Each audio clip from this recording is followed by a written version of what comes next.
Good evening বন্ধুরা, সবাই কেমন আছো? আমি ভালো আছি। তো বন্ধুরা, এই গরমে আমি নিয়ে চলে এসেছি তোমাদের সঙ্গে একটা খুব সুন্দর ঠান্ডা ঠান্ডা ডালের রেসিপি নিয়ে। তো এটাকে বিউলির ডাল বা কলাইয়ের ডাল যেটাই বলবে সেটাই। তো দেখো বন্ধুরা, এই কলাইয়ের ডালটা আমি একটু ভেজে নেব। প্রথমে শুকনো কড়াইয়ে ভেজে নেব। আমরা বিউলির ডাল বলি, অনেকে কলাইয়ের ডালও বলে। তো একটু ভেজে নিলে কলাইয়ের বেশ একটা গন্ধ ওঠে খুব সুন্দর, আর এই ডালের স্বাদটাও খুব সুন্দর হয়।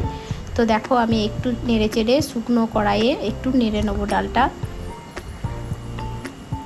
তো দেখবে একটা খুব সুন্দর একটু ঘ্রাণ আসবে, গন্ধ, তখন জানবে যে তোমাদের ভাজা হয়ে গেছে। ডালটা খুব যেন পুড়েও না যায়, কালো কালো না হয়ে যায়, হালকা একটু নেড়ে নেবে, তাহলেই হবে। তো এই দেখো, আমি ডালটা নাড়া হয়ে গেছে।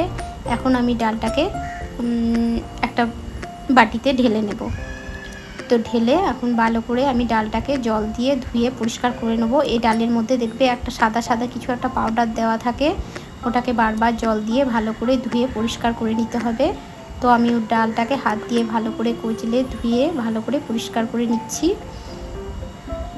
আর এই ডালটা বন্ধুরা এই গরমকালে খেলে না খুব ভালো আরাম হয়, মানে অনেকের কষে যায় শরীর, কষাটাও ঠিক হয়ে যায়, আর পেট ঠান্ডা হয়, গ্যাস অম্বল কিচ্ছু হয় না এই কলাইয়ের ডালটা খেলে। তো এখন আমি ধুয়ে ভালো করে একটা কড়াইয়ের মধ্যে জল আর পরিমাণ মতো একটু লবণ দিয়ে এখন আমি ডালটাকে সিদ্ধ করে নেব। কুকারে এই কারণেই দিলাম, তাহলে তাড়াতাড়ি হবে আর গ্যাসটাও কম, একটু সাশ্রয় হবে আমাদের, এই জন্যে কুকারেই দিয়ে দিলাম ডালটা সিদ্ধ করতে। আর এই ফাঁকে আমি না এই ডাল ছোকার জন্য এই দেখো 4 টুকরো আদা আর একটা কাঁচা লঙ্কা আর কিছুটা মৌরি নিয়ে এটাকে আমি একটু জল দিয়ে পেস্ট করে নেব। এটাই ডালটা ছোকার আগে আমি দেব, তাহলে ডালের স্বাদটা খুব সুন্দর হবে। তো দেখো, আমার ডালটা সিদ্ধ হয়ে গেছে, দেখো কত সুন্দর সিদ্ধ হয়েছে। এখন আমি কড়াইয়ে তেল দিয়ে দিয়েছি, সর্ষের তেল।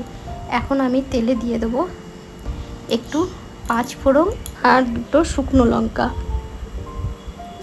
তো 5 ফোড়ন আর শুকনো লঙ্কাটা ভাজা হোক একটু।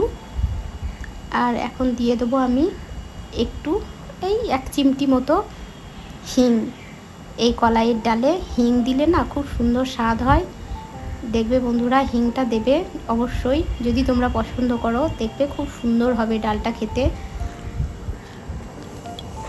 দিয়ে একটু ভেজে নেব, দেখবে হিংটা যাতে পুড়ে না যায় দেওয়ার পরে। এবার আমি দিয়ে দেবো ওই মৌরি আর আদা আর কাঁচা লঙ্কার পেস্টটা, মানে খুব একটা বেশি না বাটলেও হবে, একটু আধ বাটা করা থাকলেও কোনো ব্যাপার নেই। তো দিয়ে দিলাম। এবার আমি এই মশলার সঙ্গে আদা আর মৌরিটাকে একটু কষিয়ে নিই। কাঁচা লঙ্কা দিয়ে দিয়েছি। এখন একটু কষা হয়ে গেলে আমি সিদ্ধ করা ডালটা এটার মধ্যে দিয়ে দেব।